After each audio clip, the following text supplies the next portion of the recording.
He has given us two beautiful renditions. One of them is completely on contemporary African American printmakers. His second offering that we're here to speak of today goes through studios and workspaces of African American artists in America. But without any further ado, before we talk about Dennis's latest rendition, we'd like to hear a little bit about Dennis. Hello. First of all, I would like to thank you for having me here for this forum, and it's such an exciting time.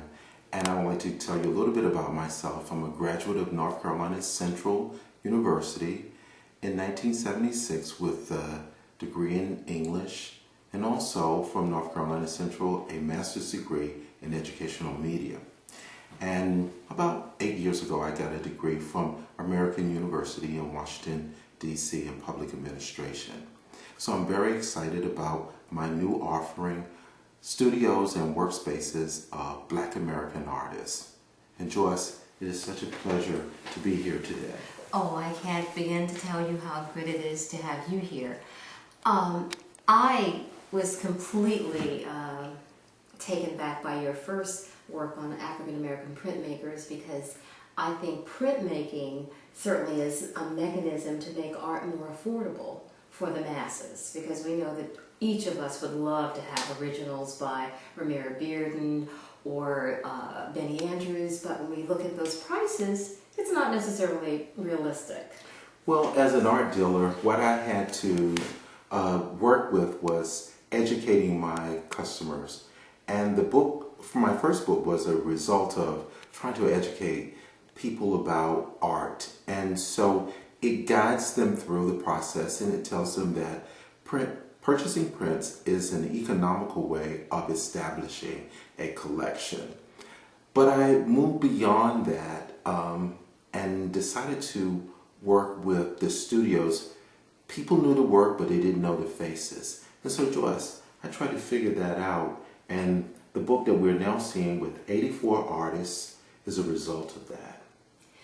And going through it, I've had a chance to thumb through it, and just the names just read like the who's who in African American art, especially some of the names that you covered. I've noticed especially there's a little known artist to many of us, Edward L. Loper of Delaware. I was just so surprised to see him featured. I mean, I'm familiar with him, but I'm sure many African Americans have not had an opportunity to see any of Ed's art, and I see you have an extensive writing for him.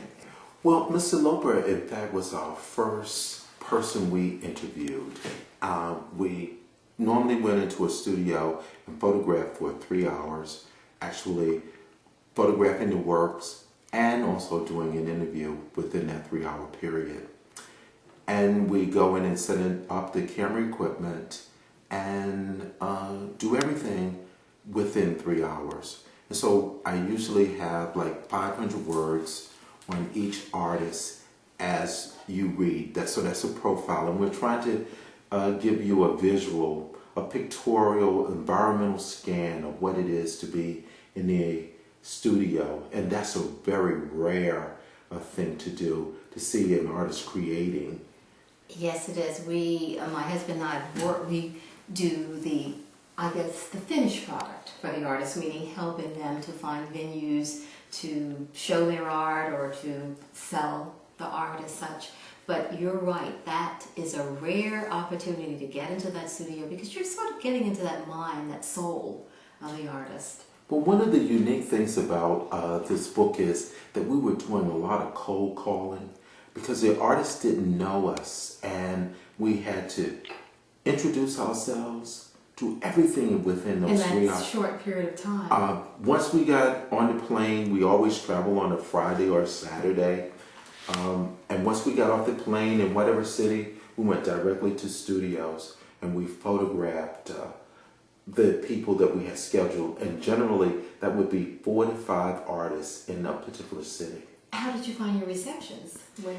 Well, they didn't know us, but they wanted to see what we were going to do. And if the camera equipment didn't look quite right, they weren't going to let us in. So we made sure that we had all of the bells and whistles to make them feel at ease. And once they saw the umbrellas go up and they saw the lights come on, they knew we were there for business. They knew you were serious. Yes. Well, certainly we know that you're serious by looking at the compilation of what you've done in this latest work. Well, I actually interviewed over 100 artists, but only 84 made the book because I interviewed a wide variety of people. But by the time I finished, I decided that I would just deal with Black American artists. And it turned out to be 84 artists, blind artists, sculptors, painters, printmakers. Now, was it difficult coming up with the list of artists? Well, believe it or not, the list of artists is based on referrals. The artists told me other artists that they thought were good. They gave me a telephone number, and Joyce, let me tell you, trying to search through a telephone book to find these artists' telephone numbers was a very difficult thing. Oh, I'm sure it was. And having the numbers made it very easy to call them up and schedule an appointment. Because many of them probably figured if he has my number, he knows someone who knows me very well. And I always told them who referred me to them. Oh, excellent. It just shows you that in doing any compilation, and it's certainly one that you've done, a lot of work, a lot of blood, sweat, and tears go into the... Well, it took 14 months of travel to actually photograph all of the artists, and we had thousands of photos to actually go through. And it took a year to actually lay the book out. Now, Ed Towles was my designer, and I challenged him to make the book interesting. It had to have a visual appeal throughout. So whenever our repetition of a format would be done, it had to be very deep within the book that the reader would not notice it. Interesting, interesting. And it does, in looking, just opening in the page, I noticed for each artist you've done an absolutely awesome picture of that artist in a workspace. That's correct. And you can tell, even though we know it's posed, you still have found a way, you're a photographer, to make this look natural so that it doesn't look like the person is being stilted and posing. Well, we're trying to make sure the personality of the artist also comes out, and that's very important to us in making the picture, see, because you may know the work, but you may not know the artist. So for the first time, you're seeing the artist and the work and their workspace. And as we moved through, we were trying to make sure that the pictures it wasn't always a concentration on the same thing. So we gave you some working, some looking at us, and some doing some fun things. Some fun things, that's another thing. It is really, really, I would say, artful the way this book has been put together. So it's what you would expect an art book to look like. Thank you. Well, it's being well received. A lot of people want it, but I keep it in the trunk of my car, not always trying to sell it before my book launch, and that just happened last weekend at North Carolina Central University. Oh. Being that I'm from North Carolina, I always wanted to make sure that I do something in the state of North Carolina. And he's done that, and you will have several book signings coming up. Yes.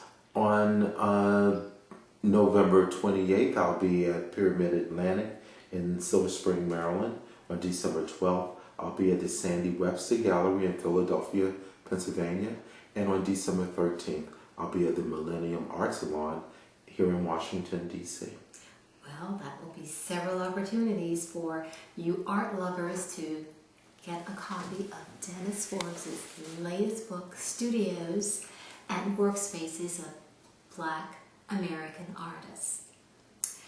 We thank you for your attention, for the time that you've given us just to listen to this brief review of Dennis Forbes' latest book.